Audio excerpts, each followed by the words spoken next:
Sir BJP लगातार दावा कर रही है 400 पार। कल ही मोदी जी ने यह नारा दिया है 4 जून यानी 400 पार। अगर बीजेपी को इतना विश्वास होता अपने ऊपर तो विपक्ष के सब नेताओं को अपनी पार्टी में ना शामिल करते और विशेष रूप से कांग्रेस के लोगों को जो जिस तरह से अपने दल में ले रहे हैं उससे दिखता है कि उनको अपने पर विश्वास नहीं है।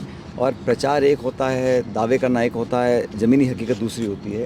राजस्थान के अंदर मैं जानता हूँ कि इस बार माहौल ऐसा है कि लगातार लोग कांग्रेस से जुड़ रहे हैं और 10 साल की जो बीजेपी सरकार की रिपोर्ट कार्ड है इसको देखकर लोगों ने मन बना लिया कि बदलाव ज़रूरी है। देश में जो माहौल बना हुआ है, जिस प्रकार की राजनीति हो रही है, प्रतिशोध की राजनीति, नफरत की राजनीति, दबाव की राजनीति, टकराव की राजनीति, उससे लोग ऊब चुके हैं। नौजवान रोज़गार चाहते हैं, किसान अपने भविष्य को बेहतर देखना चाहता है और कांग्रेस वो दल है जिसने ये गारंटी दी है कि एमएसपी पर समर्थन मूल्य पर एक कानून बनाएंगे। ये एक बहुत ऐतिहासिक घोषणा कांग्रेस पार्टी ने की है अपनी गारंटियों में। तो बीजेपी ने जो अब तक किया है 5 साल में वो सिर्फ जीएसटी, नोटबंदी, धर्म, राजनीति, मंदिर, मस्जिद, इस पर बातें करी हैं।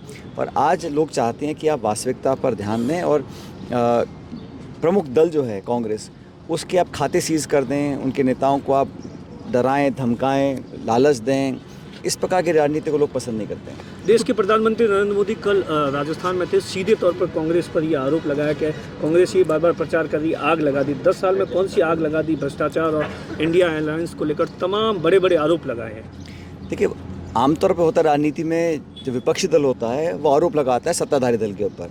मैंने पहली बार देखा है कि सत्ता में बैठे लोग आरोप लगा रहे हैं नेहरू जी पर, मनमोहन सिंह जी पर, मतलब पुराने इतिहास को खंगाल रहे हैं। आपने 10 साल में क्या किया हमें ये बताइए ना। इस 10 सालों में हम पे आरोप लगाते हैं परिवारवाद का, फलाना। वो कह रहे 60 साल का पाप धो रहे हैं। नहीं तो मुझे बताओ, बीजेपी के जो मुख्यमंत्री हैं उनके बच्चे नहीं हैं क्या सांसद, विधायक? रमन सिंह जी के लड़के सांसद रहे, वसुंधरा जी के लड़के आज सांसद हैं। हमारे हिमाचल के मुख्यमंत्री थे धूमल साहब, उनके बेटे सांसद थे। तो उनकी पार्टी के नेताओं, बच्चे भतीजे अगर चुनाव में राजनीति लड़ते आते हैं तो वो ठीक लगता है। और एनडीए जब बिखर गया है और इंडिया अलायंस मजबूत हो रहा है तो बीजेपी में एक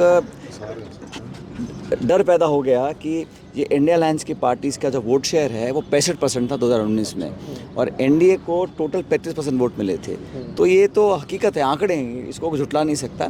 इसीलिए ताबड़तोड़ रैलियां कर रहे हैं, नाना प्रकार की बातें कर रहे हैं, दुष्प्रचार कर रहे हैं, दावे कर रहे हैं, मीडिया का दुरुपयोग भी हो रहा है। लेकिन मैं मानता हूँ कि जनता सब जानती है और इस देश का मतदाता बहुत समझदार है। बीजेपी को लेकर आप कांग्रेस में थे, उस समय भी आवाज़ उठाते रहे थे, अब ताबड़तोड़ कार्रवाई हुई। मैं तो नौजवानों के हित की बात करता रहा हूँ, चाहे हम सत्ता में रहें चाहे विपक्ष में रहें। और पेपर लीक जैसे गंभीर मुद्दे पर अगर हम लोग जड़ तक पहुंचकर बड़े लोगों को एक्सपोज करते हैं तो उसका मैं हमेशा स्वागत करता हूं। लेकिन भाजपा की सरकार को प्रतिशोध और बदले की भावना से काम नहीं करना।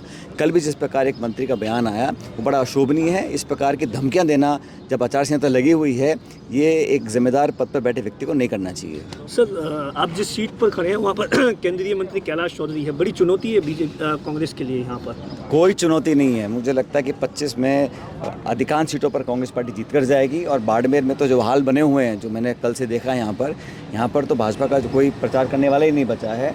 और यहाँ पर ऐतिहासिक जीत कांग्रेस पार्टी की होने वाली है। हम लोग पूरी ताकत से लड़ रहे हैं, एकजुटता से लड़ रहे हैं और धर्म जाति से उठकर हम मुद्दों की बात कर रहे हैं और कांग्रेस पर लोगों का विश्वास है। यहाँ पर रविंद्र सिंह भाटी भी कांग्रेस के लिए एक बड़ी चुनौती है, मुस्लिम वोट बैंक को लेकर। वो भी खड़े हैं, निर्दलीय विधायक है। मैंने कहा ना भाई, हर एक को आज़ादी है चुनाव लड़ने की, वो निर्दलीय हों, किसी दल के हों, लेकिन कौन जीतेगा कौन हारेगा इसका निर्णय जनता करेगी।